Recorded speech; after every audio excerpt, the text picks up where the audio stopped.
VoiceThread allows you to create a conversation around a multimedia object, which could be a picture, an audio recording, a video, a PowerPoint slide, or text. You can add accompanying commentary to the media that you're showing. It becomes a conversation when students add a text, audio, or webcam comment. Before you use VoiceThread for the first time in your Blackboard course, you have to enable the tool and connect your Blackboard course to the SPS VoiceThread account. You only have to do this once per course. First, go to Customization, Tool Availability. Scroll down to SPS VoiceThread LTI1 and check the box if it isn't checked already. Then click Submit.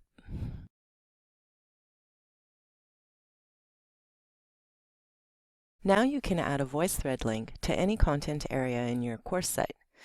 I'll go ahead and do this in the Day 1 folder of this course. To create a VoiceThread link, hover over Build Content and click on SPS VoiceThread LTI1. This works just like adding any other type of Blackboard content. You give it a title and optionally a description, and then set all the options for the item. An idiosyncrasy of VoiceThread integration with Blackboard is that you can't have line breaks in the description here. Remember to click Submit. Next, scroll down to the link you just created and click on it. If you're asked to, go ahead and click Launch. The first time you do this, a VoiceThread account will be automatically created for you on our SPS account.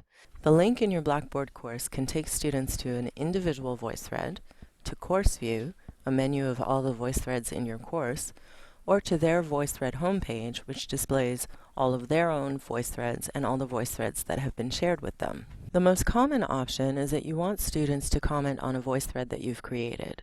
So here you would click on Individual VoiceThread. You can select an existing VoiceThread or create a new VoiceThread. If this is your first time using VoiceThread, you won't have any existing VoiceThreads, so you'll click on Create VoiceThread. The first thing you have to do to create a VoiceThread is add a media object to your first slide. When you click on Add Media, you see the menu for the different types of media you can include.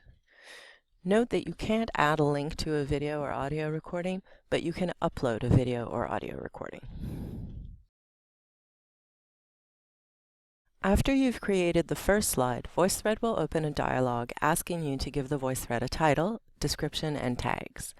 You don't have to add tags or a description, but the description box is a good place to put instructions to students. In this dialog box, you can also set the playback options. You can set these the way you want. We recommend that you enable threaded replies and that you check Don't allow commenters to delete their own comments. This is the same recommendation we make for Blackboard discussion boards. You can then click on Add Media and add as many objects as you want. Every media object you upload will create a separate slide in the VoiceThread. Once you've chosen the media, you will see all the media in the Create New VoiceThread screen. You can always come back to this screen and add, rearrange, or delete media. Next, you would add any comments. In other words, your lecture over the slides or the instructions to the students about what to do for their assignment. Note that you have several options for adding comments: microphone, webcam, or text comments. You can also upload an audio or video file, such as a pre-recorded webcam video if you'd like. If you or your students don't have a microphone, comments can be phoned in as well. You can add a comment on each slide separately. Move between slides using the arrows in the bottom right corner of the VoiceThread window. Or you can move through your slides as you're recording a microphone or webcam comment to create a lecture over all the slides in one continuous recording. If you record over several slides, the comment will play all the way through and viewers will see the slideshow. And then the VoiceThread will return to the first slide that you started recording on. Students can still comment on any of the slides, but they'll see your entire recording first. When you're done adding comments, click the X in the top right corner. Click on Share with Class, and then in the window that opens, click on Share with Class again. Next, click on Return to Course. Now clicking on the link in your Blackboard course opens the VoiceThread that you just created. By default, when you share a VoiceThread, the people you share with have permission to post comments and replies.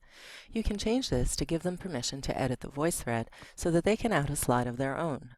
Click on the menu next to the title of the VoiceThread, click on Share, then on Who Has Access, Edit the setting to the right of your course group name by clicking on it and changing Can Comment to Can Edit. I hope this intro to the basics of VoiceThread was helpful. Thank you for joining us, and if you have any questions, comments, or concerns, or would like to schedule a one-on-one training session, you can contact any of us here at OFTID.